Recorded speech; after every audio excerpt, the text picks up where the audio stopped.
Blog Talk Radio. Choices, decisions, frustrations, and pain. Knowing I'm going to forget her someday.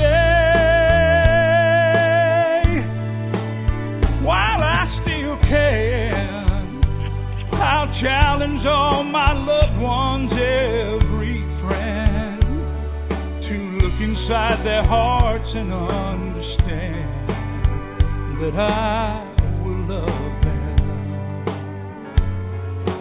I will love them while I still can.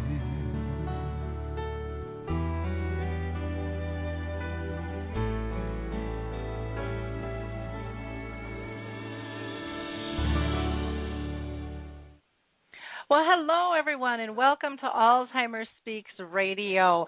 I hope it's a lovely day where you are. It's a nice, brisk fall day here in Minnesota, and we're really enjoying the temperature and the nice weather. Today we're going to have a really fun show. We're going to be talking about holistic alternatives and their impact, as well as health and nutrition as a whole. But before we dive into chatting with our guests today, I always like to let people know a little bit about Alzheimer Speaks Radio and how we came about. Bottom line is my mom has had dementia and struggled with memory loss for over 30 years. And so more than half of my life I've been trying to figure this game plan out, which is not an easy one to do. And so basically, I changed careers and decided to try to make a difference and teach people at least what I have learned. And in that process, try to learn more about what is going on and how we can help others. And so we started out with a blog and a resource directory, and now we have the radio show and dementia chats. So we have lots of different forums. I also do speaking and training, but the goal is really to help connect people to different services, products, and tools all over the world. And I know in my heart that by joining forces and sharing this everyday knowledge, we're going to shift lives. We're going to be able to remove the fear and the stigma and give people hope of living with this disease. Because even though my mom has had memory problems for 30 years, she has had a lot of very good living, and so have we with her.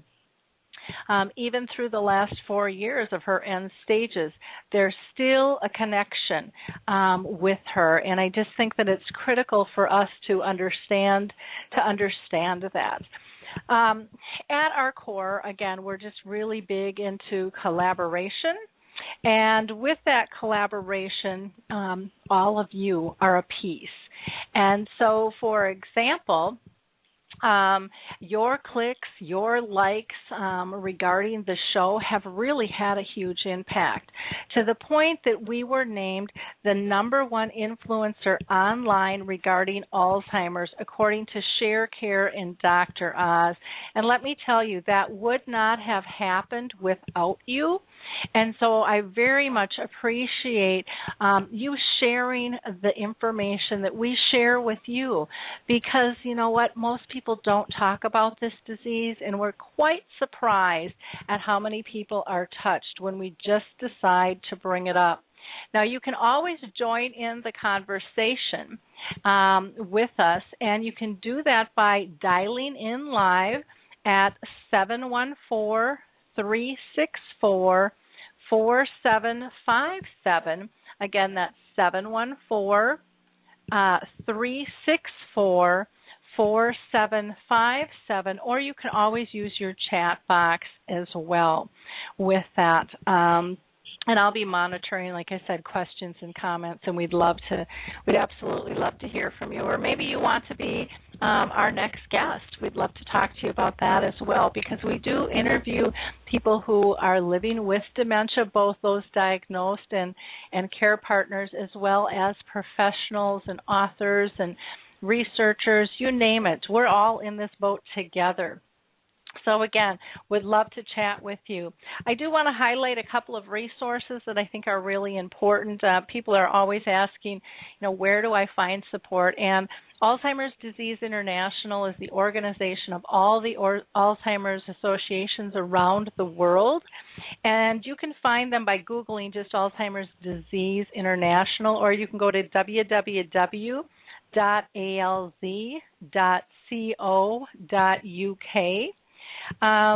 Or some people have specific types of dementia, such as Lewy body dementia, and there is an association specific to that.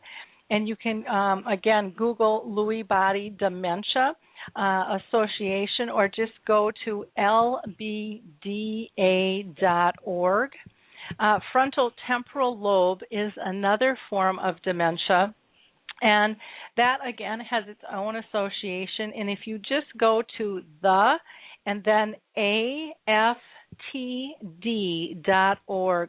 and that stands for frontal temporal degeneration. The Purple Angel Project with Norms McNamara, I always have to mention, I think it would be wonderful if everybody joined forces and used one symbol to identify this disease in a dignified manner. Gary LeBlanc is doing some huge things with the hospitals, getting things on board. And so the word is spreading, and everyone is able to use this symbol if you're an individual or if you are a company. Also, I get asked a lot about trials, and there is a great Tau trial going on right now, and that's through the Alzheimer's Studies program, and you can just go to alzheimersstudies.com or go ahead and visit our website, alzheimersspeaks.com, and at the bottom of each page are various sponsors, and there's a link that'll take you right to their site. They also have a Facebook page called the Alzheimer's Team. So with no further ado, I'm going to go ahead and introduce our first guest, and I'm hoping things are going to go smoothly. We've had a little complication where our guest is from Ireland, and we had some difficulty in terms of using Skype to call in, and also with my phone system that normally lets me do a conference call is bouncing it to another line. So we're going to have to jimmy rig this a little bit, but hopefully it will all work, because Christy Fleming is our next guest, and he is the founder of Disrupting Alzheimer's Project. And again, like I mentioned, he's over in Ireland doing some fantastic work. Disrupting Alzheimer's was established in 2008 by Christy after a family member was diagnosed with early onset disease at the age of 54. Their goal is to create a number of permanent residencies throughout Ireland, combining both holistic and medical practices that individuals experiencing Alzheimer's can attain and basically have this integral experience where all their needs are catered for. Wouldn't that be sweet? This project is about fostering and building bridges within the various sectors of care to research and implement new healing modalities and to share findings like we're doing here and experiences with carers and families in the wider community.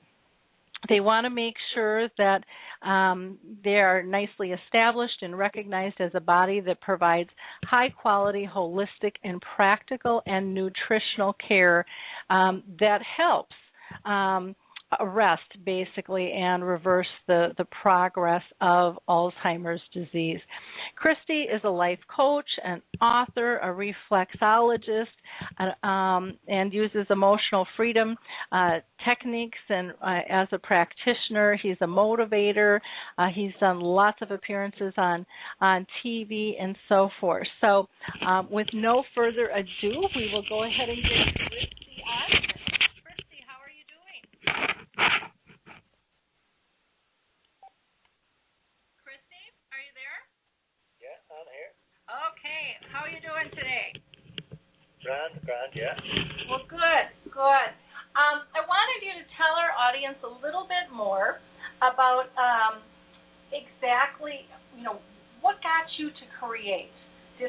Alzheimer's. Yeah, tell the story, yeah.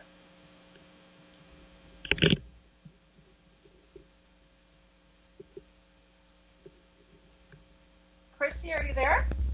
Yeah, I'm here, yeah. Can you tell us why you decided to create the organization? Oh, sorry, yeah, I didn't know you were on live now. Yeah. What happened was, my brother Paddy was diagnosed with early onset Alzheimer's disease at the age of 54. And Paddy lived in England all his life. We're living in Ireland, and Paddy lived in England for more or less the majority of his life. And his background was into holistic therapies. And he would read books such as Louise Hay's Euclidean Life, and he was very well up and stuff like that, you know. So when he was diagnosed with early on Alzheimer's disease, he came home to Ireland, and he loved England so much that, you know, like, there's no way he would have actually came to Ireland, only that he wasn't well. So because of his background in the therapies, I decided to try and set up support him in relation to trying to support him with a project. And we set up a project called Disrupting Alzheimer. And the idea was, because he was so open to the therapies, we decided that I started talking to therapists that I knew myself, because I would have trained myself in reflexology and EFT and life coaching. So I knew a few therapists myself who'd done healing, Reiki healing, who'd done reflexology, who'd done EFT, other therapists that done drama and stuff like that. So I pulled them all together and I shared the idea with them. And I said, look, if Paddy's background is in this whole area, why don't we all get together and we try and create a space and bring Paddy away for a week at a time and try and work with him. And this is actually what we've done. And from that, it took a while. It would have took a few days for him to settle in. But once he settled in, he really came out of his shell. And he started really, he was engaging in all the activities that we were doing. So we would have had a lot of activities on for the week.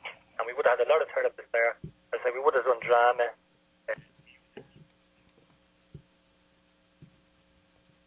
Oh, Christy, are you still there? I think we just lost him. So I am going to have to try to dial him back. So you'll have to bear with me here, and I will get him back on the line. I'm not quite sure what happened.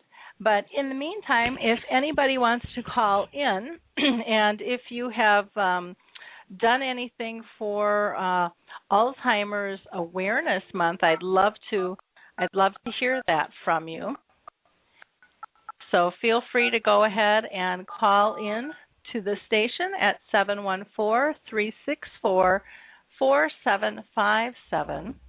Again, that's 714-364-4757. Hey, Christy. It looks like we have him back here again. So just a second, folks. Sorry about that, yeah. So the idea, it came about because of his background in the therapies. So I decided that, because on the medical end of it, there was no really support. We were to go back to the GP and the specialist in about 6 months' time. And all they tend to do was give you the medication and they'd ask you a few questions. You probably get all the questions wrong. And when you get the questions wrong, they more or less tell the family then that the Alzheimer's is actually developing to stage A and B and C and stuff like that. So my idea was, if nothing happens, nothing changes. So we tried to put this in place to support Paddy. And the idea was to feed the brain. So the workshops were broken into 3 parts. Foods to do with diet, nutrition, holistic therapies and practical tasks. So the food end of it would be foods that feed the brain, such as coconut oil. I was doing a lot of research on the coconut oil. There's actually a Dr. Mary Newport in America there, actually. And her husband was an accountant, and he actually more or less came back to life through the coconut oil and the MTT oils and the ketogenic diet. So I actually done a lot of research on that, and as I say, we looked into foods that feed the brain. So seeds, coconut oil, blueberries, and we included all them actually on the residentals. And then we got all the different therapists in as well to actually to do the therapies. And we had a lot of group work because, again, it was great with the group work. We tried to work with Paddy as an equal and keep drawing him out of himself in a sense, you know. And then the practical tasks, what happens here in Ireland, I'm not sure whether it happens in America, but in Ireland, because of all the cutbacks with the HSE, the carer is they may maybe have about 30 minutes to go in and shower the person or whatever, and just get them dressed, and then they have to go to the next client. So my whole approach was to actually create a space where you could walk with the person and encourage them to do as much for themselves, whether it be dressing themselves, whether it be helping to make the bed, whether it be helping to prepare the kitchen for the meals and stuff like that. And that's the whole idea of it, you know. So it was born from there, you know, and Paddy did respond to the whole thing, and he loved it. And everything was going well. As I said, we were trying to develop the project. And the idea, as I say, we did realise that a week was too short. But, you know, it was something. But what needed to happen was continuity. And follow up and stuff like that, because for it to work and for it to be effective.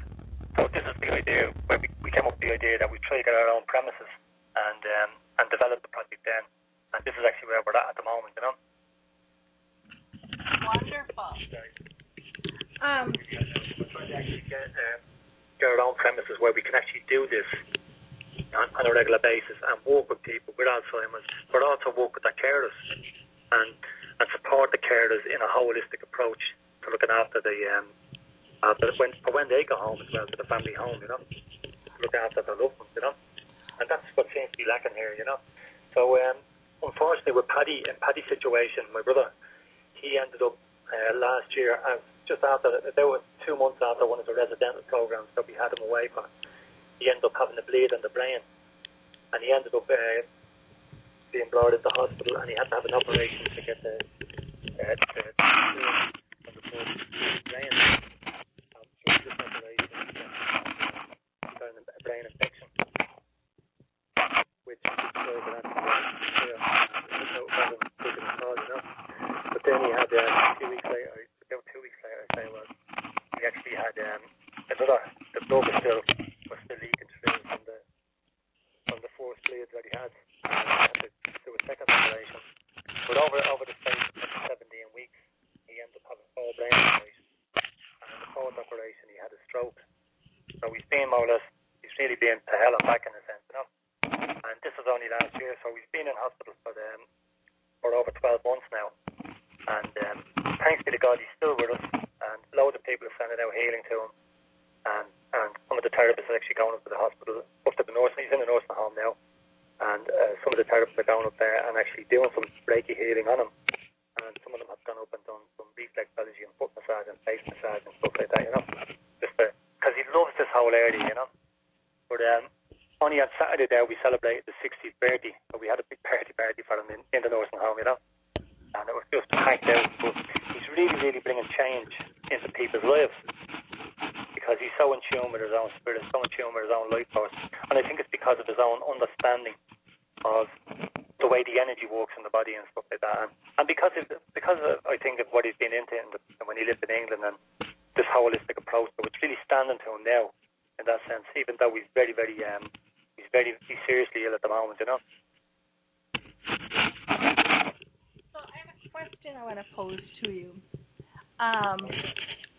When, you know, I mean, this whole Alzheimer's thing, I mean, it's definitely on the increase, you know, throughout the world, and there's definitely a difference between Western and Eastern medicine, and it sounds like that's really what you're trying to develop and kind of create this merge to. What kind of response have you been getting from others regarding your project, Disrupting Alzheimer's? You know what, we actually made a documentary. We launched it here in Dublin, in the Mansion House. And the documentary, everybody that got involved in the project all gave their time voluntary. And the amount of therapists that came along to the workshop and part of it was like there's a big crying out for change in Ireland. People want change. They don't want the old. They want the new ways. And as I say, like loads and loads of people. Only up to yesterday, I was talking to a lady there yesterday who actually is also a therapist, and I was telling her about what we're doing, and she's involved in a group where there's a lot of other therapists involved as well. And she said, anything we can do to support this project, we will support you. And everybody just wants to give their time freely. So people really want change, and people see the benefits of what we're talking about, you know. So, but again, it's probably behind its time in Ireland now, you know what I mean? Because the holistic therapies, it's not taking a long time. I trained in reflexology about 16 years ago, and at that stage you couldn't even pronounce the word, you know, reflexology. I couldn't even pronounce it myself. But I remember doing a radio interview there, and the interviewer couldn't even pronounce it and didn't know anything about it. But everywhere you go in Ireland now, reflexology will be up in the shop boards and stuff like that, you know what I mean? So it's becoming more acceptable. This approach, this holistic approach is becoming more acceptable. But there is a lot of work to be done, and especially around the Alzheimer's.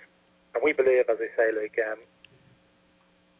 about sharing the information and about education and it's about putting it out there and sharing what we're doing. But there's actually, through my own research, we came in touch with, I don't know whether you heard of this, Larry, HANDLE. And HANDLE stands for Holistic Approach to Neurodevelopment, Learning Efficiency. And actually what they do is they provide highly effective non-drug holistic treatments for learning, behavioural and other challenges. And they're getting great results with people who have ADHD, people who have strokes, and they're working with people now who have Alzheimer's disease. And this is actually this is the training we want to give to carers. This is also the training that we want to put out there, but also we want to put this training into practice on our loved ones and in relation to the who have Alzheimer's disease, you know. And this can make a difference in people's lives. But continuity is crucial, and that doesn't seem to happen, as they say. You know, you can't just go for one session of reflexology or one healing, or maybe decide to change your diet for a week and expect everything to go away. It doesn't work that way. It's a whole lifestyle change. Very true. I totally agree with you on that. And I think it's fantastic that you are looking at trying to, get that information out to the general public. I think that's one of the biggest problems is the professionals know one thing and families know another thing, and the two haven't met. And we need both in order to give good care. So I think that's a brilliant format. Can you talk to the importance of networking and connecting with like-minded people in order to make change, and how that's affected you and your organization? It's so important, as I say. Even though it's now setting up, we're actually at the moment a not-for-profit organisation, and we've been trying to set up as a charity for over 8 months now, since last Christmas actually, and we're dealing with revenue, trying to set this whole thing up. And because it's so new and different, it's like they want to put you in a box, and they want to get the likes of medical GPs to endorse your product. So they're looking for levels of confirmation, of course, in relation to that this approach is approved by the medical profession. But the medical profession hasn't got a clue what we're even talking about, you know.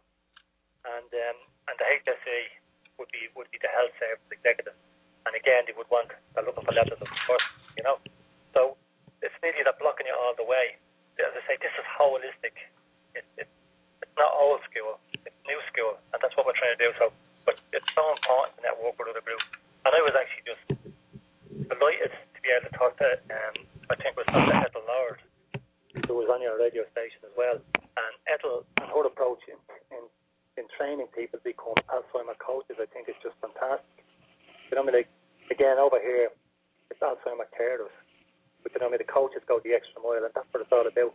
So I would love to have, as I say, people like Dr. Ethel Lord over here when we get this clinic up and running, this residential unit up and running, and have her actually talk about the approach that she uses as well, and about and even train us in this sort of this way of doing things. You know, it's so exciting, and it's so new. It's actually, as I say, that's a very new part.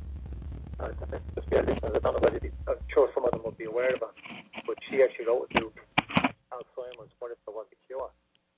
And the book is just fantastic. And as I say, most books you read on Alzheimer's, especially over here in Ireland, are very doom and gloom. This one here gives a lot of hope. And again, there's 2 books we got through the internet, and they were actually both from America, and the 2 of them are very, very uplifting. I'm sure your listeners, as I say, would know about that. That would be one, Dr. Mary Newport. And then another one was called Awakening from Alzheimer's. So we're really excited to network and even to have this opportunity to talk on the radio show, on your radio show today. I think it's fantastic what you do, Larry, to have a radio station that's called Alzheimer's Speak. You know, I mean, again, it's totally innovative. So I feel privileged to have the opportunity to talk on your show about what we're attempting to do here back in Ireland, you know. So it's network because we are the people that's going to bring that change, put people on the ground in a sense, you know. Well, I think it's a privilege to have you on the show as well, and I wish our connection was a little better. People would laugh if they saw how I'm working this right now. But you know what? This disease is all about tolerance and not about perfection, and it really is about just pushing forward and making it work. So even though our connection may not be perfect today, we're still able to make the connection and to let people know, what it is you're doing. I also find it interesting that we all seem to think that it's greener, in the other pasture in terms of what is being done. And I absolutely love social media for allowing us to connect and to be able, like you said, with Dr. Mary Newport and Dr. Ethel Lord.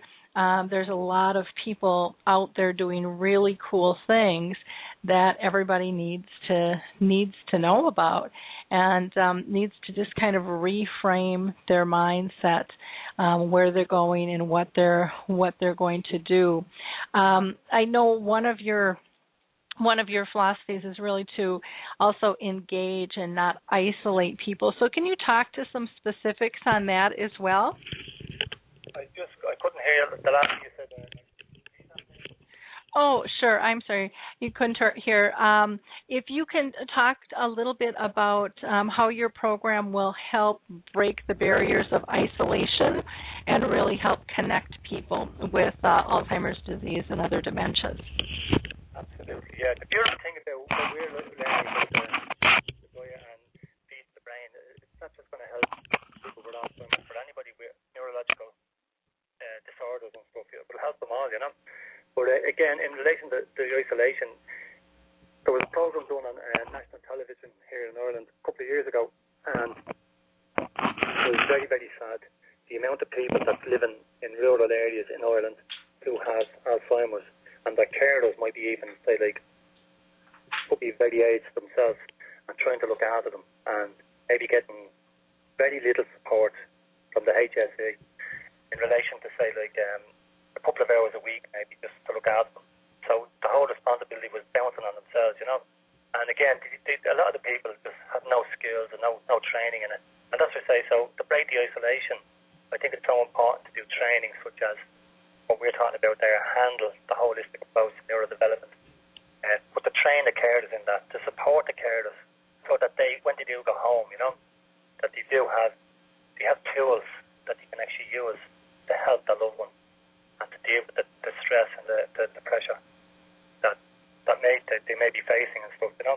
And this is what we want to do, as I say, would be to break that isolation, would be actually to have monthly programs in our premises when we get this premises up and running, and to work with maybe, they start off with 3 to 5 people who have early onset Alzheimer's, but also to take their carers on this journey with them for a month and work with them, and as I say, and train the carers then, support the carers, so that when they go home they're equipped and they're able to support their loved one and break that isolation for the loved one and break the isolation also for the carers. Because a lot of carers are at breaking point as well, you know, because of this, because there's no skills, there's no training, there's no support, and because of all that, there's a recession on, and because of all the cutbacks in the HSE, and there's nothing else out there for them, you know, and they're just stressed out of their heads, you know. So this is our way, this would be our approach. So the idea would be to work, we want to really do a pilot project and work with, as I say, 3 to 5 clients who have early onset Alzheimer's disease, but also, as I say, we'll take the carers away well and work with them for a month at a time and document how we get them. And as I say, like, and keep following up with the whole thing and see where it goes, you know. And this is the approach we want to use, you know. As I say, to bring in all the people that we've met, the different therapists, the handle approach, and maybe, as I say, get people over, like, such as Dr. Ethel Lord, who does the Alzheimer's coaching. You know, I mean, they train people in this to become Alzheimer coach, which I think is just fantastic, you know. And I think it's the way forward. Innovative, it's exciting, it's new, you can come alive in the whole thing, you know. Whereas, I say, for a lot of people out there at the moment, there's nothing, there's no support. And people, as I say, like, even people that are actually in the care game at breaking points, and some of them have actually gone over the edge, you know. And their own lives have been affected from this, you know. And then the problem, what happens then is that the person with the Alzheimer's ends up in a nursing home or a hospital. And as I say, the care that was looking at ends up themselves in hospital. And sometimes they might be more dangerous than that, but they die, you know. So it makes common sense, practical sense, really, to actually to try something different. You know, I mean, like, we always do what we've always done. We love to get the same result. So we have to be open to new ideas. And this is what Disrupting Alzheimer's is all about. About disrupting the progress of the disease, about learning through education, sharing the information, networking with other groups, wherever they are, and learning from them. And they actually say, where coconut grows, namely, they actually reckon that the incidence of Alzheimer's is very, very low. So they reckon as well that, from the research we've been doing, that Alzheimer's seems to be, a lot of it is based on our diet and stuff. So it seems to be Western society seems to be very much affected. Excuse me. A huge increase in the whole thing. And the next 40 years are expecting the whole thing to be, especially in Ireland, I think they're expecting it's around 48,000 people diagnosed at this point in time in Ireland. And they reckon that's going to treble that now in the next 20 to 30 years, you know.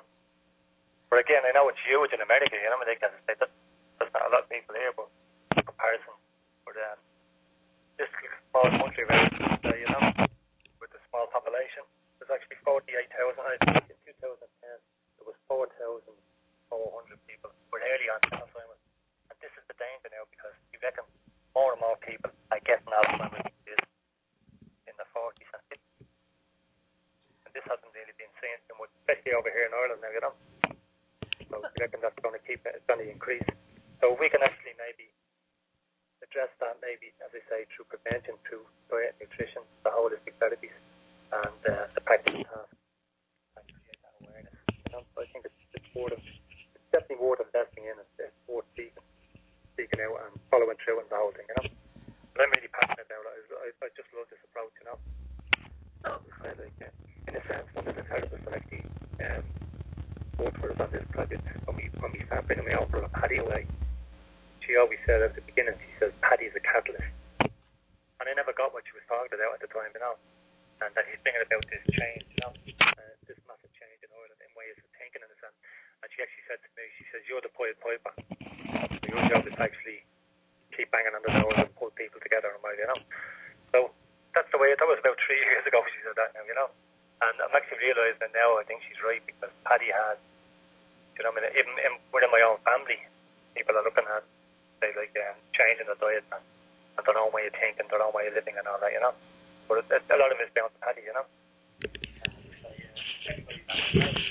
So now you just had a big party for Paddy, and how did that go? It was fantastic. Paddy is very, very seriously ill. We just had a meeting with the hospital there a couple of weeks ago, and he's just gone back to it.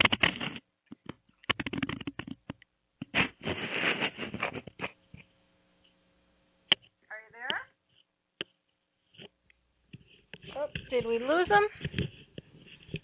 Christy, are you there? Hello? I think we must have lost him again.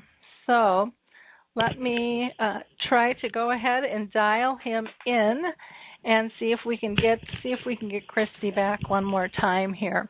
Sorry for the difficulty. This is it's full moon time here, and this is seems to be the way that it goes some days. So I will I'll just get him back on the line here, and we'll carry on this conversation. I really want him to talk about this party that he had for his brother Paddy. So it was really fun. He had just sent me a picture the other morning of Paddy, and he just looked really, really happy. So, okay, just a second here. Okay. So we got you back. Sorry about that. Don't know what happened there, but if you want to continue to tell us a little bit about the party and Patty's reaction as well as family. Yeah. So what happened in relation to that, he was 60 on the 5th of September, and he was in hospital at the time. So we had, at the same time, we had a family meeting with the medical team, and the medical team told us that they felt that they'd done everything for Paddy possible, and that they can't do any more in a sense, you know. So we had a little bit of a gathering around Paddy's bed, and at that stage there was talk that Paddy could pass away. We didn't know when or whatever, you know. So what happened anyway was that they spoke about the palliative care, and they explained to us what would be involved. That he'd been on medication, especially antibiotics, for the last 12 months nearly, on and off, you know, in relation to the brain infections and all that. So they were saying that they wouldn't be getting them any more of them, and that but the palliative team would have their own approach, a different approach to use, and they were going to actually send him back to the nursing home. So he went back to the nursing home last week. So we all decided that we'd celebrate his birthday in the nursing home on Saturday, and what a day for it over here. Now, it's actually overcast here today in Ireland, that had been raining, but on Saturday the sun was shining, and there was 47 of us, all family, all children, Paddy's cousins, Paddy wouldn't be married himself, but my own children, my grandchildren, my brothers and sisters' grandchildren and their children and so on, all the way through. And they were all there. There were 47 actually there, people celebrating Paddy's birthday. And Paddy is seriously ill at this point in time, but yet he was so much alive in himself on the day. And it was as if he was actually connecting with us all. He was smiling away. Paddy always had this cheeky grin, and that cheeky grin was actually there on the day. He's just an amazing spirit, you know. So he actually recognised people as well, and he's welling up with emotion and stuff like this, you know. So incredible. The day just worked out beautiful, and because we didn't know what way it was going to go, because of his health and because of what he'd been going through in the hospital and then back into the nursing home. But on the day, as I say, like, we couldn't have asked for anything better. So we got a lot of photographs and family photographs, and I think, you know, it was totally uplifting for us all, you know, to see him so happy and to be able to share that happiness with him. That special time, that special quality time. And I think that's the catalyst in him. That's the change, bringing change into my family, as I say, like 47 people in that room with him, as I say, from all ages, and just a big parties at it, you know. And then, as I say, he got the nature support on the day. He had the weather was sparkling. It was just, the sun was shining and everything, you know. So just totally amazing. So we had a great day, and I've been on to the nursing home since then, and had a few difficulties in relation to his food, because he gets the food through a peg in his stomach, and he has difficulty sometimes with the digestion. So a few times there now during the week, they had to actually stop the food and stop it for a few hours and see how he was doing. So I told him there this morning, so they said he stopped it last night, but he was back again. He's back on the food now at the moment, and he was stable and he was in good form, and he had him out of the bed in his chair and stuff, you know. So what I've been doing is been asking all our therapists to actually send the healing to Paddy, because again, he's had been through so much and through so much medical intervention with the brain operations and all the antibiotics he's been getting for the last 12 months, and he's still with us, you know. So that's just amazing to heal. And what I've been asked the therapist to do is to focus their attention on the food being digested. And if we can work on the food being digested, maybe then we can work on the swallow and focus on the swallow. And the body starting to repair itself. If that's the big I know that we all have to pass on at some stage, but this guy is just amazing energy, and he's still with us. And as I say, so where there's life, there's hope. Until that day comes when he does pass on, I will actually be sending out healing energy.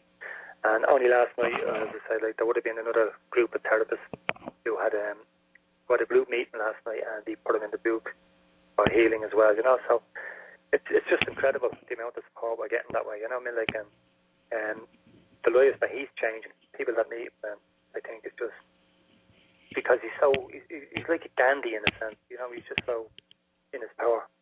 And even though he's gone through what he's gone through, and to be honest, Laurie, I don't think I'd ever be able to do this myself, you know? I don't think I'd be that... Well, it's amazing. It's amazing the connection that you've made with him. You know.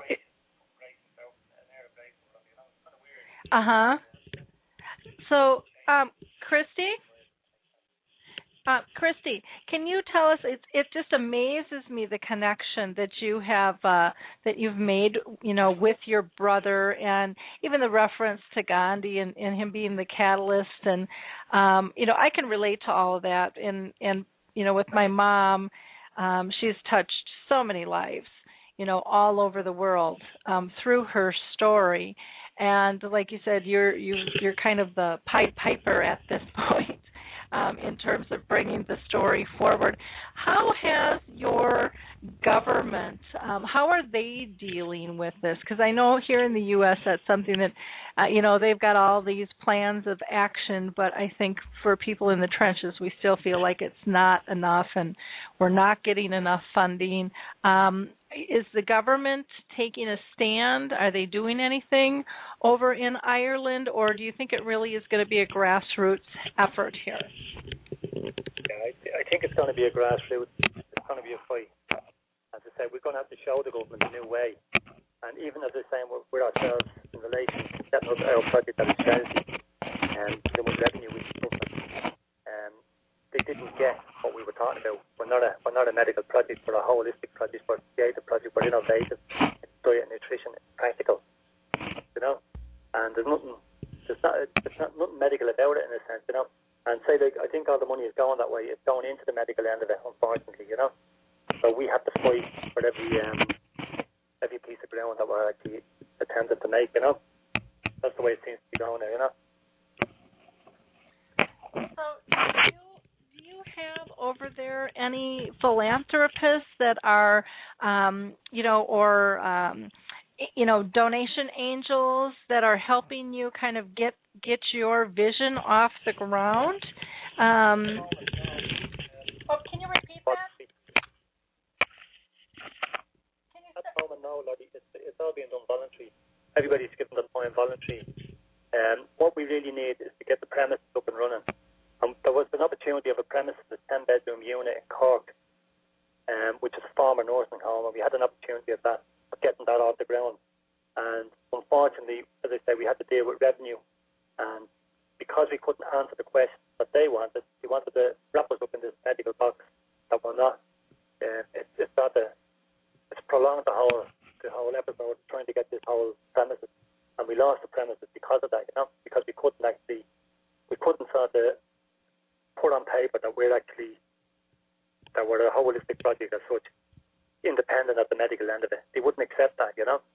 And they wanted actually proof that we're actually, as I say, letters of endorsement from the HSC and from GPs. So it just made it nearly impossible for us to get this off the ground.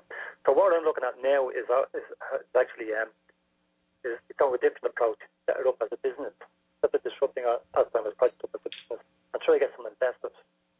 And that way we're going to cut through all the red tape and get this thing moving. And as I say, we'll be able to then work with people and use the investment that we have, which we're going to be to subsidize some of the people that's going to come in and that we're going to support, you know. But that's the thing that I have at the moment, you know. And that's what we've been putting out there, because they've made it nearly impossible for us to set up as a charity.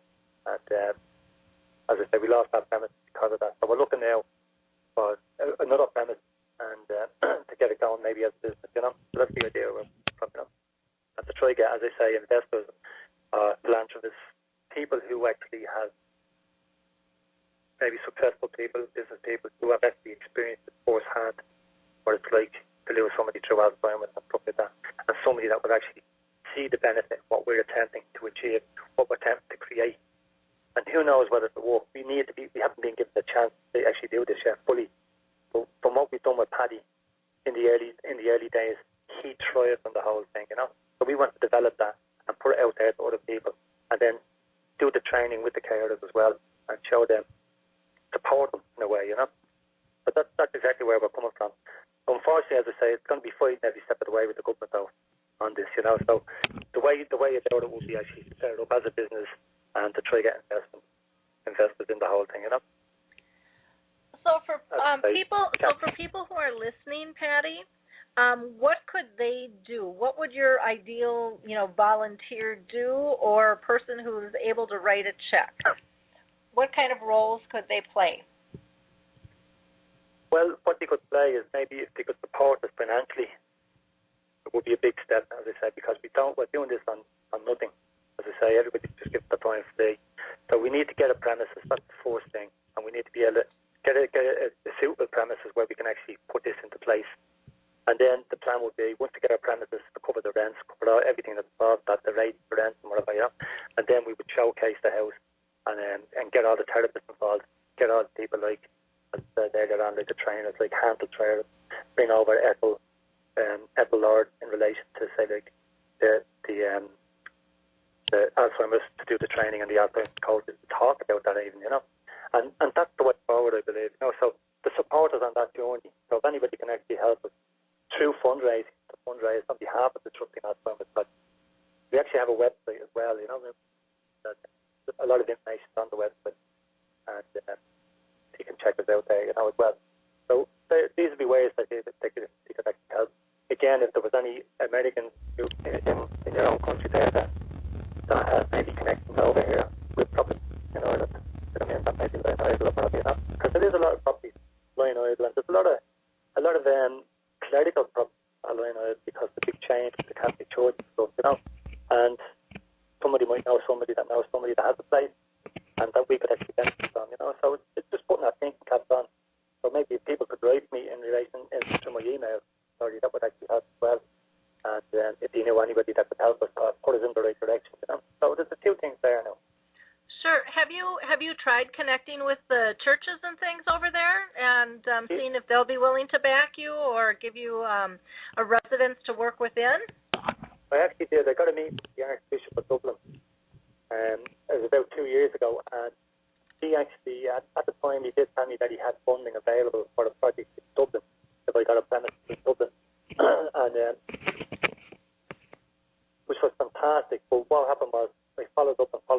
He put me in touch with one of the people who would be the social conscience, the social end of the church, in a sense, And we met with these people, and what happened was, it never went anywhere, really, But the Archbishop was behind it. He loved the approach. A very human, decent human being, and he loved what we were talking about because he himself told me firsthand the experiences that he's had with people, say, like his own priest, be in retirement homes now and have Alzheimer's disease, and he loved the idea of it. But I've been trying to get a second meeting with him, and it's just nearly impossible to do that, But it was like, say, like he passed me on to somebody else who looked after the social end of things, and trying to get meetings with these people has just been impossible. I explained the situation and what we're trying to do, what we were attempting to do, and it just went nowhere, I followed up with phone calls and stuff like that. I'm at the moment trying to get another meeting with the Archbishop, Okay. Have you ever tried meeting like with any real estate agents or companies that might have vacant property that they'd be willing to donate the space for? What we found is we need to get somebody to champion our cause, and I think that will give us status then, and then the likes of the real estate will maybe deal with us to take them more seriously, that way. If I was able to get somebody like the Archbishop on board our project as a champion of the project, that would give you a lot of credibility then, It would give you a foot in the door and open doors for you, But we're not at that stage yet. That's the problem, and it's very difficult to get out of this, to get to that stage, As I say, like, all the money being there all the way through, with the revenue. And that's why we lost property in Cork, So it's coming through that. So that's where we need. That's where your listeners might be able to support us, as I say, like to maybe champion the cause or recommend people that they might know over here to us that might be in a position to support us, whether it be financially or whether it be to help champion the cause that we're doing, and to highlight it, or maybe they might even have a benefit, whatever, So it's all about putting it out there and exactly what we're doing, you know. Yep.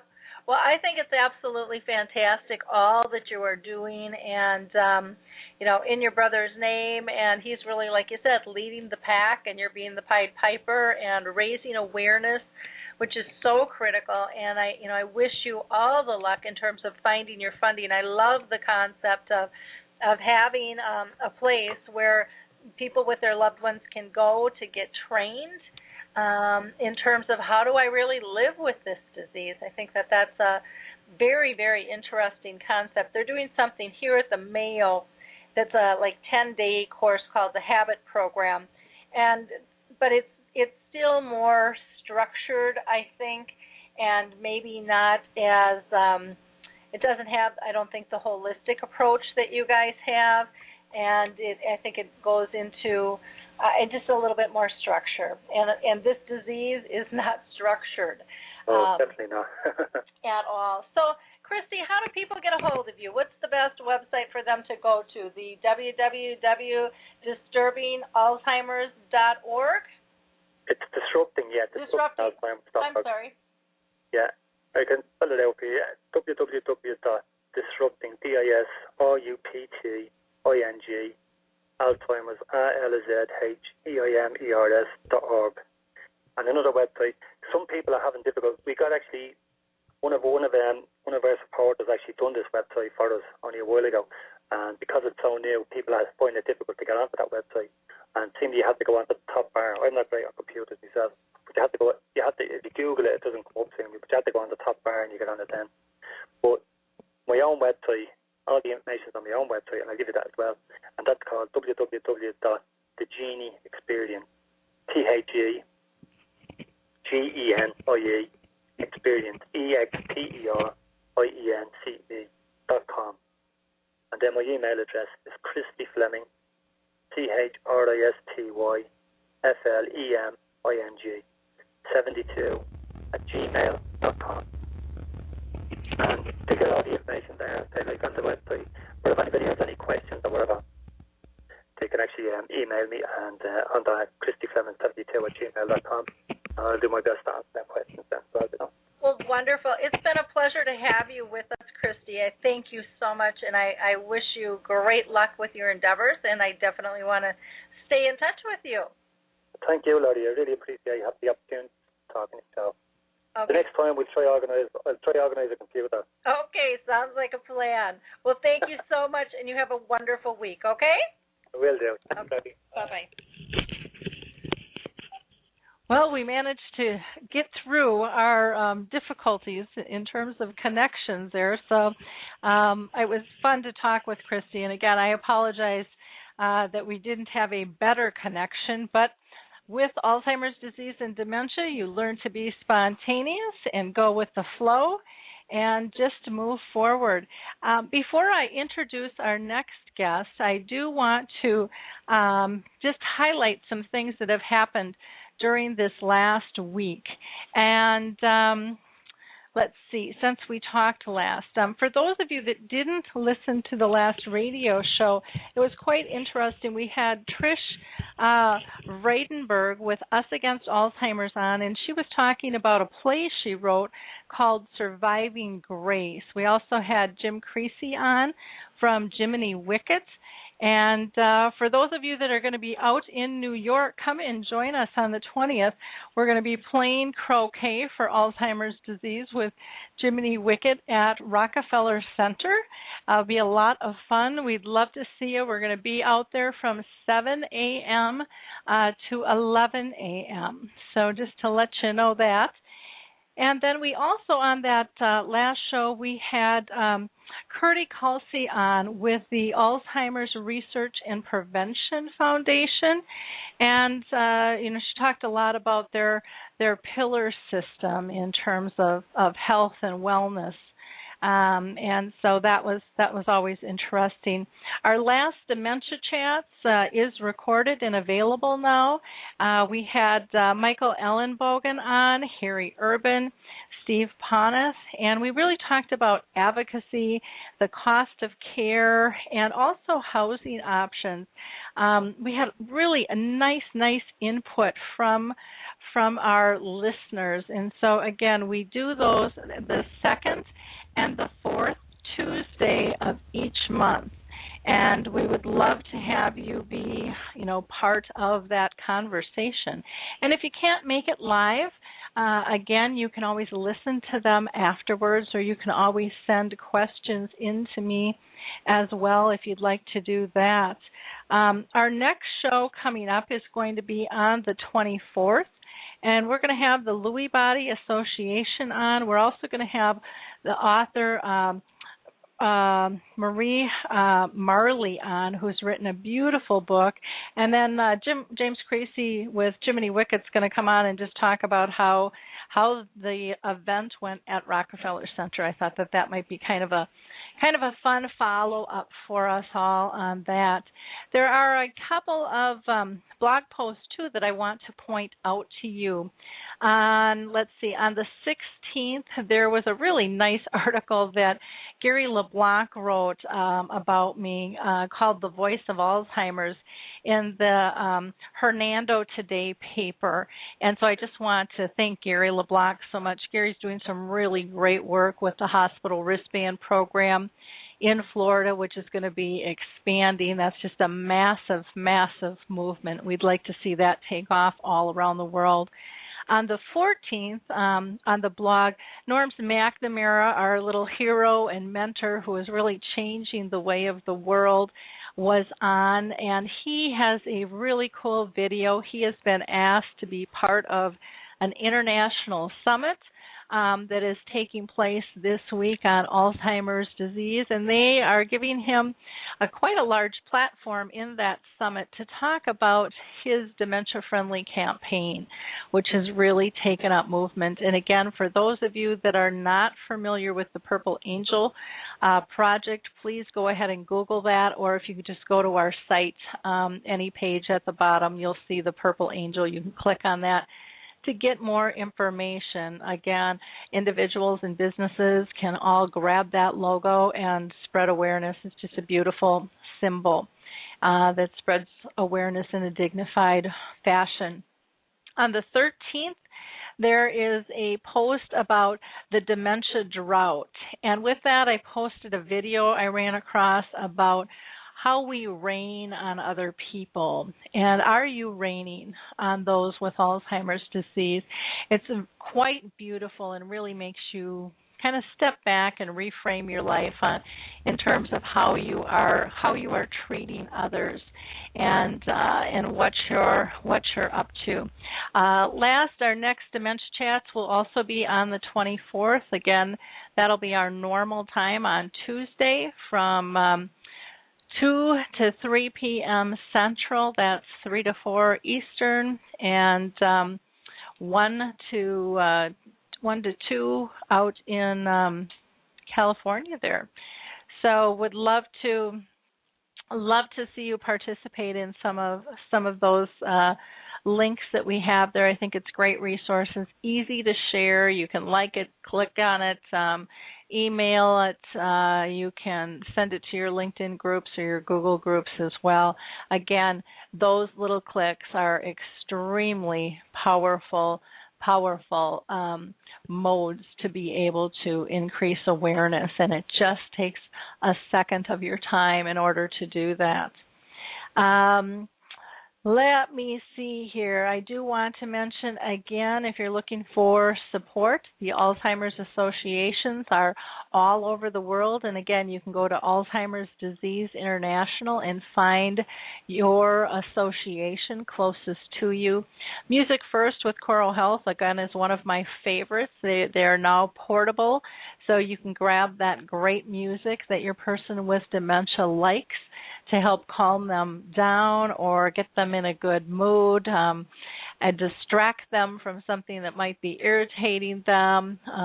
They have programs that can help them sleep and eat, all different types of things. So please check out Coro Health along with the Alzheimer's studies if you're interested in getting involved in a trial. They are in their third trial now, and I think it would be a wonderful mode. Puzzles with Me is also just a great way to interact with somebody. Sometimes we have a difficult time when we're with our loved one, or even if we're working with somebody, knowing how to connect. And it's important that everybody feel purposeful in what it is they are doing. So I'm going to go ahead and introduce our second guest here, and I'm just very excited to have her with us. She is renowned in her industry, and Darlene Kvitz is a licensed nutritionist and a certified nutrition specialist. She co-founded Nutritional Weight and Wellness, which is based here in St. Paul, Minnesota, right where I live. And Darlene has over 25 years of experience as an educator, a counselor, a nutritional consultant, which I've never heard that before, and so I want to learn more about that. I think that makes a lot of sense because I know I'm one of those emotional eaters out there. She serves on the board of dietetics and nutrition practice for the state of Minnesota. She also hosts just a really fun show that is just full of great information called Dishing Up Nutrition, and it's very popular here, and it's on Saturdays on FM 107.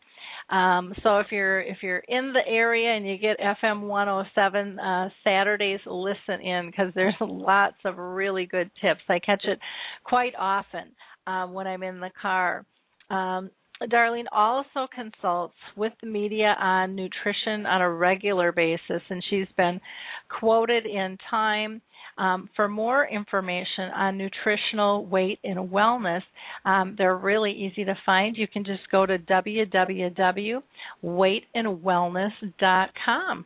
So welcome, Darlene. How are you today? I'm great. Thank you for having me on. Well, I am just thrilled to have you here. You know, we've been chatting for a while about having you on, and it seemed like it was never going to get here, and then here we are. So it's just very, very fun. I do have to ask you before I kind of go into my line of questions here, Can you explain what is a psycho-nutritional consultant? Well, you know, it's really how you do nutritional therapy or nutritional counseling, because basically we really believe in a biochemical approach to emotions, and so we look at help them balance their blood sugar, their brain chemistry, and that's kind of the biochemical part of it, and then we give them the support and the encouragement and the knowledge to really make those changes that they need to make. So it's a combination of nutrition, support, and understanding the biochemistry. Okay. So that's what basically that's what psychonutritional counseling is. Okay. And part of it is because, one of my original backgrounds was in psychology. And so I took a lot of those skills. And then one of my other backgrounds is in education and then in nutrition. So I have combined all three disciplines in our approach to not only our classes, but also to our individual counseling that we do with people. Okay. So it's a three-pronged approach. Well, that's interesting. And I think people need that because making changes with how you eat takes a lot of effort, and it takes a lot of knowledge for people. And so, as an older adult myself, I really take my brain nutrition really seriously. Because I am, I'm 75 and I'm working, like full time and a little bit more than full time, and so it's really important to know what to do to keep your brain healthy as possible. So that's kind of what I want to talk about today. I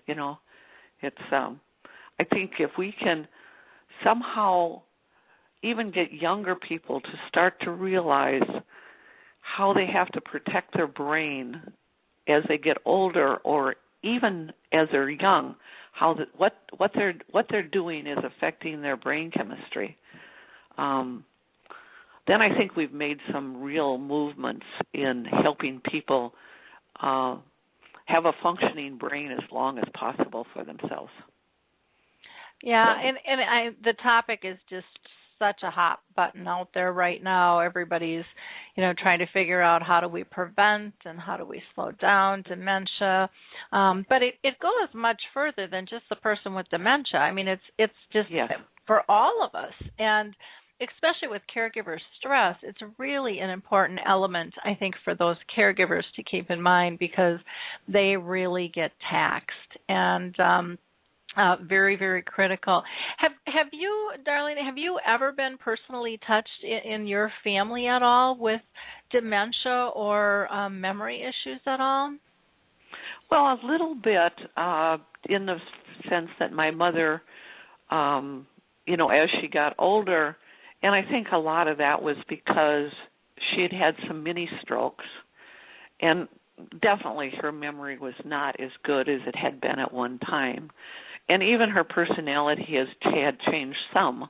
I think there was more of a fear that she was experiencing.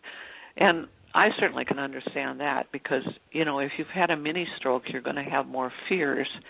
So, but not in the sense that, she was, in a nursing home for years and years or any of that. So, not at the same extent that you've experienced it, for sure.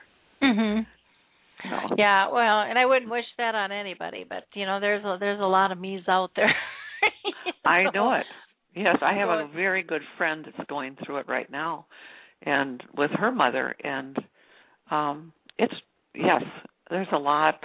She wants to be there to support her, but it's really difficult for her to deal with some of the things that are going on.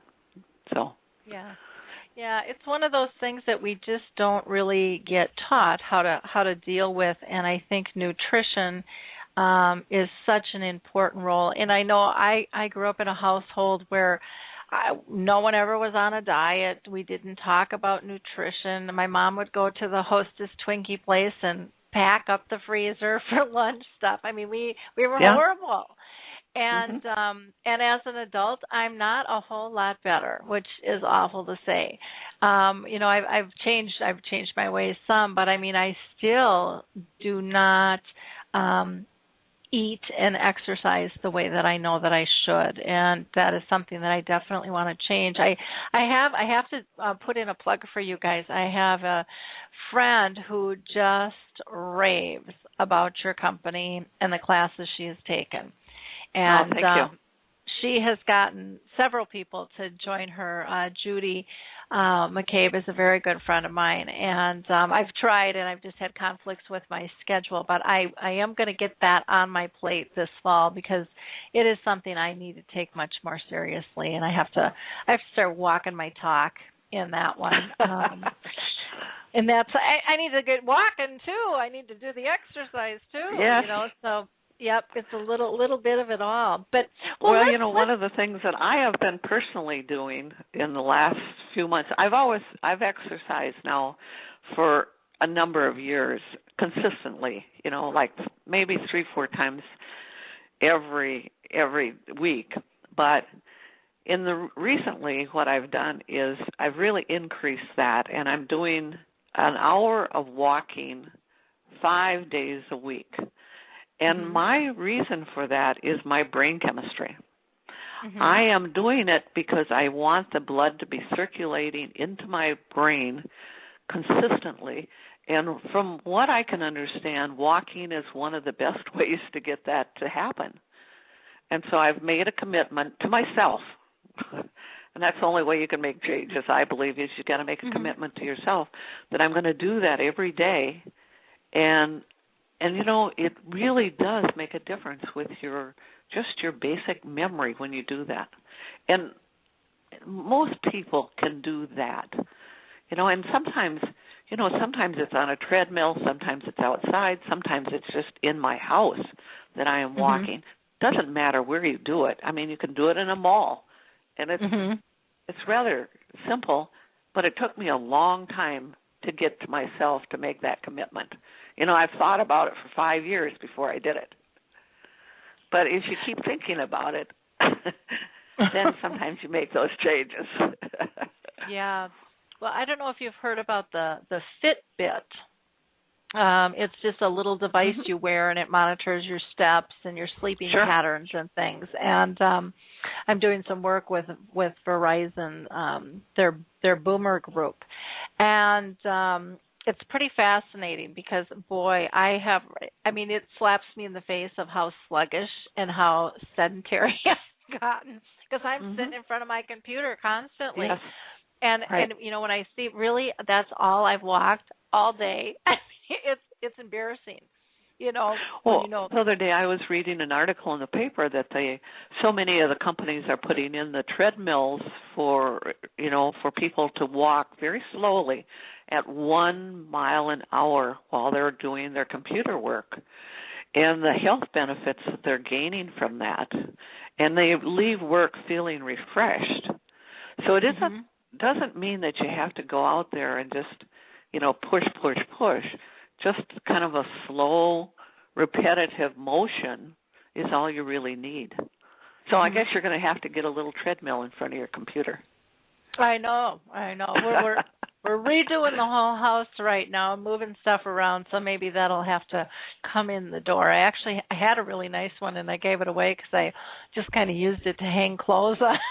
Yeah, I know it. I was one of those, so... Yeah. Well, listen, let's talk about how sugar affects brain health because I think that's a lot of people's downfall. And maybe you can convince us to change some of our habits here. Well, I think what I'd like to do is kind of teach, maybe just kind of present this as we might do it in a class. And so, we might say, just kind of stop and think about what people typically eat for breakfast. And I think a lot of the younger people they'd stop at the coffee shop. They'd grab a mocha and a muffin. And they think, well, that's, what's wrong with that? Well, when they have a mocha and a muffin, that turns into 36 teaspoons of sugar. And what does sugar do, basically? It creates a lot of brain stress. Sugar is bad for the brain, basically. So then, so other people, I think if we watch TV, and we call this TV nutrition, many people have been told to eat like dry cereal, like Cheerios or Corn Flakes or, Total or one of those. And of course, put skim milk on it. Never put cream on it. And then maybe have a glass of juice and a slice of whole grain toast. And, of course, you put margarine on it. You don't put butter on it. So when you look at that, this is just a bowl of cereal and a glass of juice and a piece of toast. I mean, that's what a lot of people eat for breakfast. So that breaks down into 39.5 teaspoons of sugar, almost 40 teaspoons of sugar. So, it's this sugar and all those processed carbs that, again, creates this brain stress. And so what I'm saying is cereal and toast and juice are bad for the brain. And that's really hard for people to realize, I think. And an average American eating this way eats 130 pounds of sugar a year. Now, I remember, because I grew up on a farm, and I remember my mom used to buy sugar in 5-pound bags. And she might buy, she'd bring them in for the whole winter. And So she might buy 10 of those. Well, actually, when you take 130 pounds of sugar and you make 5-pound bags, each person would be eating 26 of those bags, those 5-pound bags. I mean, we would maybe, the whole family and all the people that came for lunch or dinner, that might last, the 10 pounds would probably last her for several months or most of the year. Mm-hmm. So we were not, as a family, eating that much sugar. But the average American now eats that much sugar because sugar is in everything, basically. Mm-hmm. And, so, it's kind of like, just as we kind of look at breakfast again, and I don't know if, do you eat breakfast now or do you skip breakfast? I'm horrible. What I had for breakfast was a handful of nuts. Okay, well, that is actually, it's not sugar. Mm-hmm. It's a healthy fat. It probably and you didn't skip breakfast. So no, I don't. I normally don't eat breakfast. So this is, I'm one of those that usually does skip breakfast. Or once in a while I'll run and I'll get a coffee and the muffin, which is horrible. Mm-hmm. But I've been trying to. I've got this big jug of nuts from Costco that I've been trying to get myself to eat because I've heard it's better. But I really don't know why because I'm just really ignorant on all of this stuff. Well, when you look at the nuts, now, are those roasted nuts or are they raw nuts? I would say they're raw. There's almond and peanuts and cashews. Then there's some raisins in there and a couple of M&Ms. I think they threw in just to sweeten it up. Oh, okay. So you see, with the raisins and the M&Ms, of course, then there's sugar, and in the M&Ms there's actually bad fats. Mm-hmm. So not good for your brain, basically. Bad for your brain. And I think, we try to bring it down into simple language for people because they can relate to it's bad for your brain. Mm-hmm. Again, if you skip breakfast, and lots of people skip breakfast, I think particularly women skip breakfast. Mm-hmm. And what happens is when you skip breakfast, your blood sugar goes down, probably about 10 o'clock. Mm-hmm. And what happens is when your blood sugar drops way down low is that you have less blood flow to your brain. And what happens is then it affects your memory mm-hmm. and it affects your decision making. So you're not going to make very good decisions if you skip breakfast. And the poor decision that you're going to probably make is you're going to grab the cookie or the muffin or the M&Ms or a Coke or something because your blood sugar is so low. And you're not going to make good business decisions or work decisions because you don't have anything to work with in your brain. Mm-hmm. And so anyway, what happens is people's anxieties usually go up about that time and kind of their focus goes down, your memory goes down. Your irritability, though, goes up, and you're just not as patient as you normally are because your blood sugar is low. Mm-hmm. So, what would be a better breakfast for people? And I think a couple of eggs, and we always talk about eating eggs that come from the farm, like, talk about chickens that are grass-fed, chickens that are running around outside eating the grass and the bugs and all the things. It actually makes the egg yolk higher in the good fats that we need for our brain.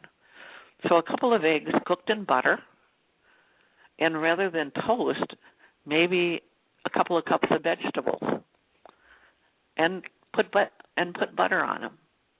And that's a much better breakfast for people. It's like good brain food for people. Could you see yourself doing that? I mean, that's That's the question. Yeah, visualizing me taking the time is that's my problem that I have to get over with, is taking the time, just making the time to eat right. Here's another idea then, and in fact I did not have my eggs this morning, but I did have like a protein shake. But we have discovered a great way to make a protein shake. You'd actually take coconut milk, and that comes in a can, and you put in about a fourth of a cup in your blender of coconut milk. You put in some frozen fruit, like peaches or strawberries that don't have sugar in them, and some whey protein powder, and a little bit of water, and you blend that up. Tastes great, gives you good energy. And Lori, you must be familiar with, Mary Newport, all of her research and work that she's done on coconut oil and coconut milk with her husband. Yep. Okay. Well, I read that, and I actually saw Mary speak at College of Nutrition, the American College of Nutrition conference about 5 years ago, and I was so impressed with that. I thought, well, if coconut is that good for the brain, I think I want to include it in my eating plan. And so often I do this, and we have a lot of clients using coconut milk rather than skim milk or cream, and I just think this has to be good for the brain. And I know that it's coconut oil and coconut milk is it's really anti-inflammatory, and it helps to control virus and bacteria and fungus in our system, which has to be beneficial for us.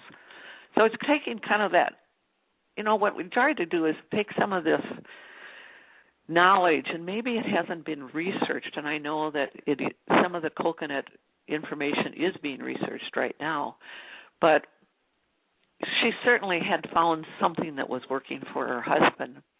And to take some of that knowledge and put it into practice in everyday, life and with people is what we try to do. So I could go on and on and on, couldn't I? Well, no, but it's good, and I like how you're talking in terms of practicality, because I think that's one of the downfalls whenever we, and I'll speak for myself, whenever I look at kind of dieting or changing things, then it becomes something that I just, in my mind, I don't even like the word diet anymore. No, because I think what a good way to do, and as I'm working with clients, I keep saying, how is this going to feed your brain? What is it going to do for your brain? Or because I tend to work with a lot of older people just because of my age, they feel more comfortable with me, and so I keep saying, okay, now is that going to help your joints?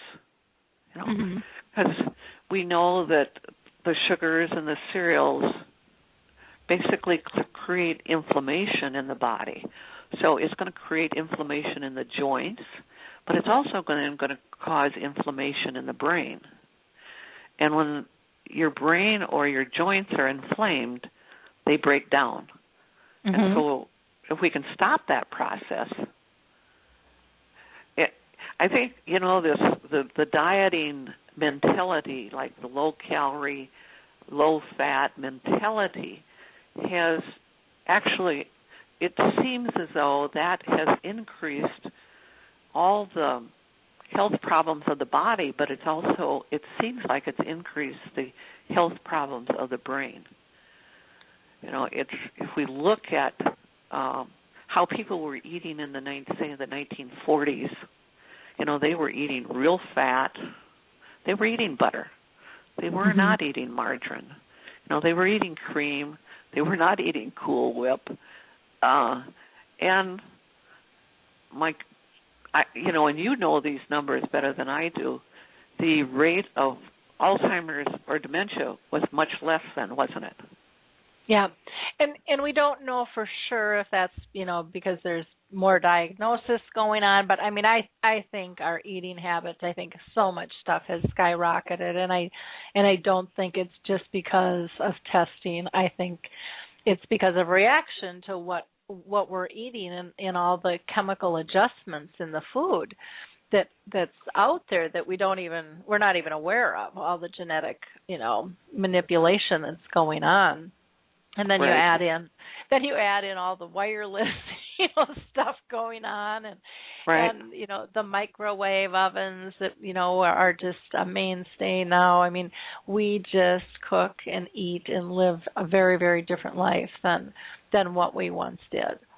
And well, some of the researchers, some of the things that I've read recently is that some people are looking at Alzheimer's is a form of diabetes in the brain, mm-hmm. which, I mean, of course, then that's coming because people are eating, the high processed food and, especially the high sugar foods.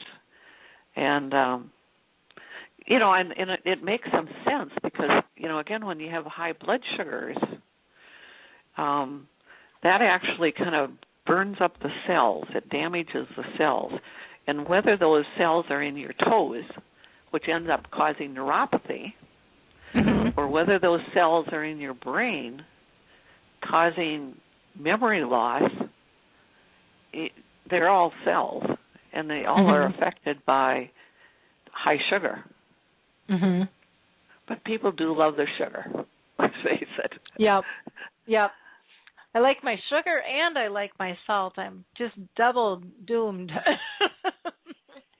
Well, when we look at salt in itself is not that harmful. But if you think of salt and you think of chips, mm-hmm. and that's what people often think is they're not thinking salt, they're thinking chips. And chips are really craving sugar, because when like 4 potato chips actually in your body turns into a teaspoon of sugar. Really? Yeah. Wow. So, and if people are concerned with salt, I don't find that many people really overuse salt when it's just like on vegetables or mm-hmm. on meat. It's like in French fries, but then they're really going for the sugar, because 2 French fries is a teaspoon of sugar. So. Oh my gosh! So that wouldn't have even entered my mind. Yeah. So a whole pack of fries, is small, would just, let alone a large or upgraded one that we get to be able to choose from. Unbelievable! I had no idea. Well, if you walk into a senior center and mm-hmm. or so what are they serving? I mean, donuts and coffee, mm-hmm. or pie and ice cream. Mm-hmm. I mean, it would really be nice if they started to serve, steak or chicken legs or mm-hmm. and some vegetables.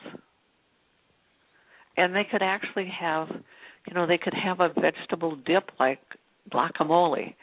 They could be dipping it in healthy fat, because our brain is basically made up of fat. And so we want to make sure that we're getting, like avocado and olive oil and butter and nuts like you had, and mm-hmm. those kinds of fats, so that we're constantly putting good fats into our brain. And that's, I think that's another thing that's happened is in the dieting, weight loss, misinformation that has been out there. I think people that started those programs of low fat thought that they were doing the right thing with people, but in reality, they actually created more health problems, I think, for people by removing all the good fats. And so my guess is that's probably one of the reasons that we've had an increase in memory problems through the years, is that people now they're afraid to eat butter, but then they eat margarine, which is really bad for the cells. Yeah, because we have been trained that it's better. Yeah, but it isn't. It's made out of a damaged manufactured fat that when you look at the label, it's going to say hydrogenated or partially hydrogenated, and it is basically a trans fat. And trans fats, we use fats and they make up the membrane around every cell in your body. And that's just kind of like a little layer of fat that goes around every cell. And you really want that membrane to be made out of healthy fats, like, again, like olive oil or butter or the oil that comes out of nuts. And so then it's like the messages can get into the cells and they can get out of the cells. So we've got, good communication going in all parts of our body and in our brain. So the messages that go in and they go on to the next cell and everything is great. But if you eat these refined oils like soybean oil or, the Wesson vegetable oil or any of those oils, what happens is those cell membranes become hard and crusty. So we might have a message that is supposed to go into the cell. It hits the cell membrane and it bounces away. And we don't get that message. Or we get a mixed message going on. So it's actually the things that we find, in all these trans fats. And where do we find those? We find those in our muffins at the coffee shop usually, or in commercial cookies, or in French fries, in fast foods, they're all over because they're inexpensive to use. Manufacturers, and they also stay on the shelf forever. They talk about the Twinkie. The Twinkie can lay on the shelf forever and never get stale. And that's because it's got trans fats and sugar. Great preservatives. Oh, okay. I was looking at, I get bagels sometimes, and it's like, oh my gosh, these have been here like way too long. These should not be good. And then I'm like, oh, what is in this stuff? That it's kind of scary when you think about it. What that really does to our body, all those chemicals and stuff, because down deep that just can't be right. Everything has a life cycle, and my bagel had far outlived it, and so I just gave it the chuck, though it looked perfectly fine, Sure. But, and I think the only way we're really going to change how people are eating is by educating people, and that's why what you're doing today is great, because more people will listen to your podcast and they'll start to look at, they'll start to take a look at what are the foods that are bad for my brain. And, if you think of people, they think going out for breakfast and having pancakes and syrup is a treat. Well, actually, it's bad for the brain. And if you really ask people and say, okay, if you had pancakes at about 8 o'clock in the morning, how did you feel at 10? And they'll say awful. Well, that's probably telling you something, isn't it? Like I have a nephew that is just like, he drinks 4 Mountain Dews a day. Oh my gosh. And I keep saying, Eric, that is so bad for your brain. And it's how to get him to stop that, because that is so bad for the brain. I think eventually when people I find that as people take our classes, like our weight and wellness class, or even if they take our nutrition for weight loss class, they start to learn this and they hear it over and over and over, and then the light bulb goes on and they say, well, I'm not eating that anymore. And they stop buying those things. So. Yeah, and it's hard because we have patterns that need to be broke. And, I mean, when we're busy, I just revert to what I know and what I'm comfortable with. It's easier. One of the things I thought that was really interesting, and they always say, hit the pain point, with stuff. But, one of the interesting things I think with sugar is that people don't understand and they really don't take notice of, and I know now that I'm 54 and I can feel it in my joints and stuff, and when I'm achy, it's like I can go back and go, what did I eat? And I've noticed the sugar, and it's like, dang, why did I do that? Because this hurts, this is uncomfortable. Just to get out of a chair or roll out of bed or whatever it might be, And I hear more and more people, my age talking about their aches and pains, and we really all should take that more seriously because we don't have to live in pain. We don't have to be popping pills. We can just not put certain items into our mouth and digest them. And, I think because I know when I'm more conscious of it, I have much less pain, and I'm just amazed. And then when I'm really bad, I can even just see it in my fingers and everything in my joints. It's almost like I look at them and they're throbbing at me going, you idiot, So just. But, when you're looking at, if you're looking at dementia or Alzheimer's and inflammation, it's happening in your joints, but it's also happening in your brain, that same inflammation. And I think that's the scary part to me, because some people actually get a headache, or something like that. Well, then they know they've got inflammation. But a lot of times you don't have that. You probably feel you've got a little brain fog going. People will talk about that when they eat sugar or, pasta or processed foods, and they'll talk about their brain fog. But it's still it's hard for people to make that connection. But so you said it gives headaches? Because I wasn't aware of that. I always thought it was caffeine that gave, or lack of caffeine. If I've been drinking a lot of pop or something, that I would get a headache. But sugar can cause headaches too? Oh, sure. Really? Or, lots of people have migraines from all the chemicals that are in foods or the sugar that's in foods. So we work with a lot of people with these, they maybe have I've worked with people that have had like 30 migraines a month, and get them change their eating and get migraine free. Wow.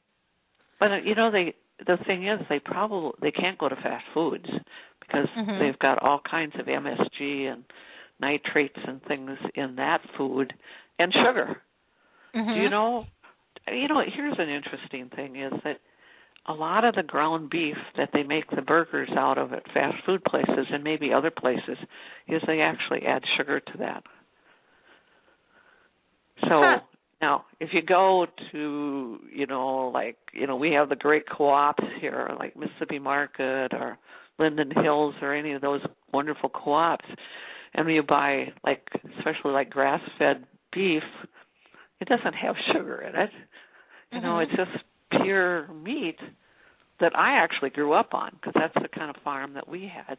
And it's, but, if you, and, even when people sit down to a big bowl of popcorn at night, who does not like the smell of popcorn? Most people love that smell, and it's so tempting. But again, that ends up if you eat a couple of cups of popcorn, it's probably just fine. But most people eat many cups of popcorn when they sit down. And then that's, again, one of those things that turn into sugar in your body, and it makes your blood sugar go up. And I think most people, if they eat a lot of popcorn, the next day they feel kind of stiff and achy. Their joints don't work very well. That's kind of that's what's happening in the brain. So. Well, and that's a really good way to look at it, is that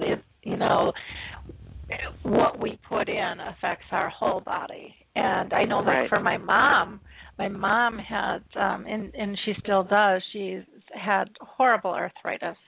And, she's on Oxycontin and, and she'll be on it till the day she dies, just because of her pain level. And, we're not going to do surgery. It doesn't make any sense. And they couldn't replace all the joints that are haywire anyways.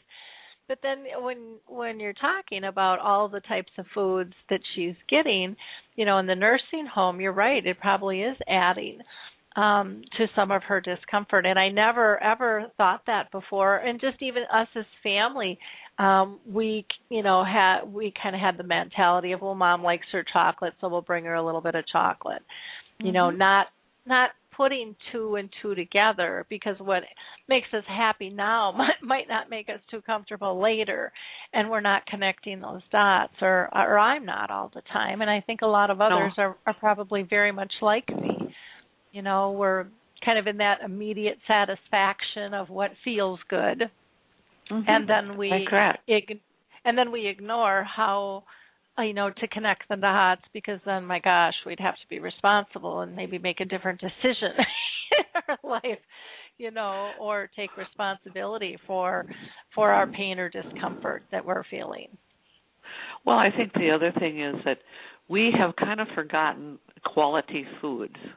And if you buy, if you go to the farmer's market, or if you go and buy quality vegetables, vegetables that are grown organically, basically, and you cook them in either coconut oil or butter or even olive oil, and they taste great. Same thing with, I was talking to a friend we're actually making a new cookbook right now, and I'm one of the ladies that I've been working with. We were both talking on Sunday about when we cook like a pork roast. We say all we do is we put a little salt on it and put it in the crock pot. But then I said it's because we are buying pork roasts that the pigs have actually run around outside, and the quality of the meat is so good versus the ones that are raised in confinement, fed a lot of antibiotics and hormones to fatten them up faster.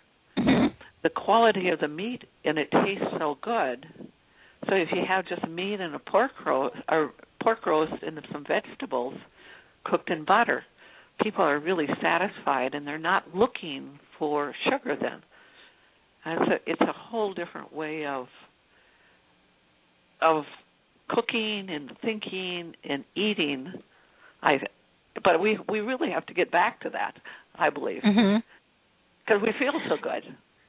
Yep. Well, and I think it just grounds us, much more. I mean, I have this mentality where I'm on the fly constantly, and my body doesn't feel like in chaos or anything, but I think because it's my norm, that I'm always just go, and always doing something.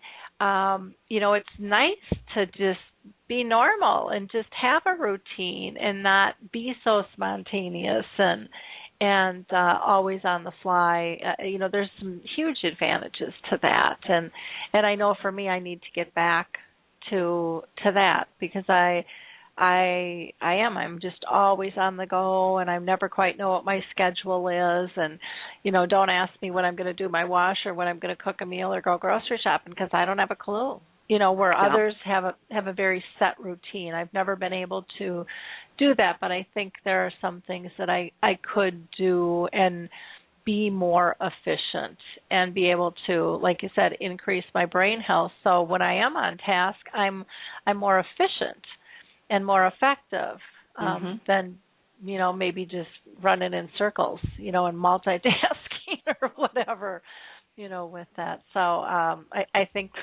you're pointing out some really, really valuable information here. And I just find it fascinating. And again, part of it is just I'm so ignorant because I haven't taken the time to learn and prioritize. And I need to do that. So thank you. Well, I think a lot of people think when they think nutrition, they think a couple of things. Boring, because the way people have taught nutrition in the past, it has been boring. And then they think, oh, I'm going to be deprived. It's going to be a diet, and I'm not going to like it. And so they shy away from some of the things that are so important for people to know. Here's another one that for your brain is just kind of water. People, if your brain is slightly dehydrated, it actually increases, if you're under any stress, it increases that stress hormone, which actually then can damage your brain. And so a lot of people, they shy away from just drinking water. And, with your brain doesn't have enough water in it. It kind of looks like a dried up prune, actually. And even, I think another place that people can look at, you can look at the skin on your face. If you're dehydrated, you're going to have more wrinkles. And you see that a lot of times when you see people that are really dehydrated and they have a lot of wrinkles on their face.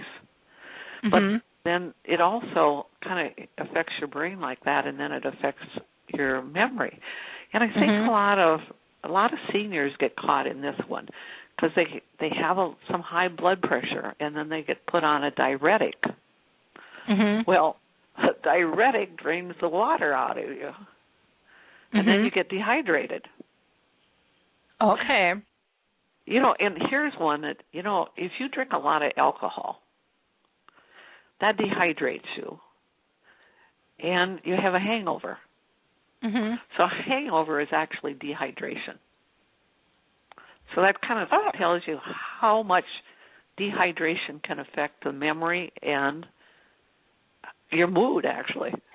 But I think, and then, and the other thing is I work with so many people that have chronic diarrhea. I've worked with people that have had diarrhea for 15 years, every day. Oh, my gosh. 10 to 15 times a day. Oh, my goodness. I changed their eating, changed a couple of things that they're doing, and usually, I can't ever remember when it didn't work, is they get rid of their diarrhea. Well, when you have constant diarrhea, your whole body is dehydrated. So, of course, it's going to affect long-term memory. And people, it's kind of interesting. It's like these little things about your health that people don't know or they don't connect that just makes so much sense when we're looking at all this, Well, in water, too, lack of water, can really throw people off. My understanding is like electrolytes, and it can increase falls, and a lot of times people don't want to drink the water because then they have to go to the bathroom, and then they have a difficult time maybe maneuvering if their mobility is limited. And so it's like this sick cycle of, like a dog chasing their tail. I had that happen with a girlfriend of mine's mother was having a really tough time and a couple of times landed in the hospital, cracking her head open, and because she wasn't drinking water because she didn't want to have to run to the bathroom all the time. Right. And, and those falls as we age are more difficult to bounce back from. And so, definitely. very, very important that we look a little closer and a little deeper, and we look at all the avenues of how our food and hydration, take effect on our body, because we don't want to be falling, we don't. I mean, there's so many things. We don't want to feel joint pain. We don't want that added weight. We don't want a lot of different things. Darlene, if you could maybe give people, because I know people still go through fast food, is there any good fast food for people where they can still zip in the car and order something, or what's the best of the worst, or the least harmful out there? Do you have any suggestions for people if they're still going to be eating fast food, what to get? I know McDonald's has like their wraps now, and they look like they're healthy, but I don't know if they really are. Yeah, I don't. When you take a wrap, and depending on the size of it, it could contain a lot of carbohydrates and a lot of sugar. So, honestly, what we try to do is encourage people to, rather than going through fast food, is maybe go to one of the grocery stores that have like a roasted chicken. And do a roasted chicken and go through the salad bar, something like that, if they just are not wanting to cook. Because, when we look at all the ingredients in fast food, they all have partially hydrogenated fat, or they have lots and lots of additives, chemicals, preservatives, and sugar. And we have gone through and looked at menu after menu after menu, and looked at the ingredients, and maybe Chipotle is supposed to be more grass-fed meat, or at least meat that doesn't have hormones in it. So if you go in there and you're very careful, so you get the meat and you get the guacamole. And you get the beans and leave the rice, no tortilla, that would be a pretty healthy, that would be healthy. Okay. The other thing that sometimes we say is, okay, if you have to stop at a fast food, get a burger, no bun, and put it on a salad. And typically the salads in these fast food places have very little meat on them. So if you take like a chicken salad and then you put the hamburger on top of that, you have at least got enough. Now their dressing, though, is always full of chemicals, no matter what. They're artificial sweeteners, like aspartame, and that's really bad for the brain. And so, some people just eat their, I'd rather see people put sour cream on top of their salad. And I think a lot of times you can get that at a fast food place. Because it should be more chemical-free. Well, I know a lot of times when I go out to eat, I'll just, instead of dressing, I'll ask for salsa. And I've always just thought that was better. And I have no idea if it is. It is. Actually, it is. And especially if you get the guacamole with it, then you're okay. And I think that's... Go ahead. Go ahead. I was just going to say, I was one of those...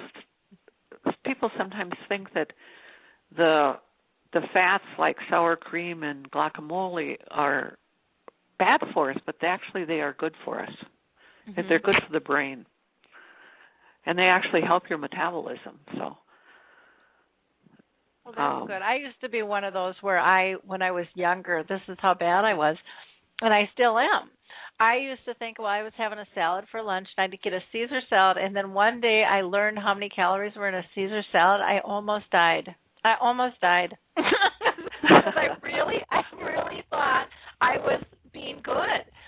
Yeah. And I was just shocked at how much I don't know and how much I need to know. Darlene, how do people, I know you have your show on Saturday on FM 107. What time is that? What time do you air on Saturdays? at Saturday morning at 8 o'clock in the morning, 8 to 9, and then they rebroadcast it from 6 to 7 on Sunday night. Okay. Because it is a fabulous show. It really is very, very good. And it is on, and then we put it on our website right away, and it's on, our website is weightandwellness.com. And you can get it on iTunes, the rebroadcast. So actually we have people listening all over the world now to our podcasts. And it's kind of just trying to teach basic information, basic understanding of food. And, that's all. I mean, that's what we basically try to do with every show and every topic that we come up with. So next week, I know we're talking about, this coming Saturday, we're talking about menopause. And, people don't realize that if they eat sugar, they're probably going to have more hot flashes. So if they're into hot flashes, if they cut the sugar, usually people's hot flashes go away. Oh, just simple little things like that. Interesting. Yeah, I don't have those anymore, and I used to. And I have changed. I don't eat as much sugar, but I'm still bad. I'm not as good as I should be. Come take some classes. I know. I'm definitely going to. Now, for people that want to take classes, are you just located in Minnesota, or do you do online too? Or we do. We have 4 classes that are online. So we have a gluten-free the healthy way, and gluten also causes a lot of inflammation, both in the body and in the brain. And so getting rid of the gluten, which means then you also are getting rid of a lot of things like pasta and bread and those kinds of foods that turn into sugar really easily. So you're kind of accomplishing two things when you get away from gluten. And about 30% of the population now are sensitive to the gluten grains. And so we have that one, and then we have a class that is called Gut Reaction. So we talk about the intestinal health, acid reflux, constipation, diarrhea, all the things that relate to digestion. We also have one, a kids' nutrition class. It's for healthy, focused kids, nutrition for healthy, focused kids. And then we just recently, and I think it'll be up on the website soon, is Balanced Foods for Balanced Moods. And so we have those 4 now that people can take online, and they're only like $25 for people to take them online. It's very inexpensive, and we always have different nutritionists teaching them, and so we have kind of our style of teaching is what we call kind of interactive teaching style. And most people have not experienced that as they've gone through high school and college, because lots of times it is a lecture style. And we believe that as adults, people have to have this interactive style. They have to be able to see how it's going to affect their life. So we try to come up with different examples and get them to, we call our classes thinking classes. It's like, oh, I get it now. It's like, oh, and then they can make changes when they really understand. They understand the biochemistry, and they almost understand why they are so drawn to certain foods. And then they can make those changes. Sure. Well, that makes a lot of sense. And like I said, a couple of my friends who have gone just rave about your classes and what they've learned and how you've made it so practical for them to understand and to be able to shift and implement. So kudos to you. The other thing, Lori, I just want to mention is that every quarter we have our weight and wellness classes. And those are typically 6 classes. They're 2 hours in length, and we put them into a weekend.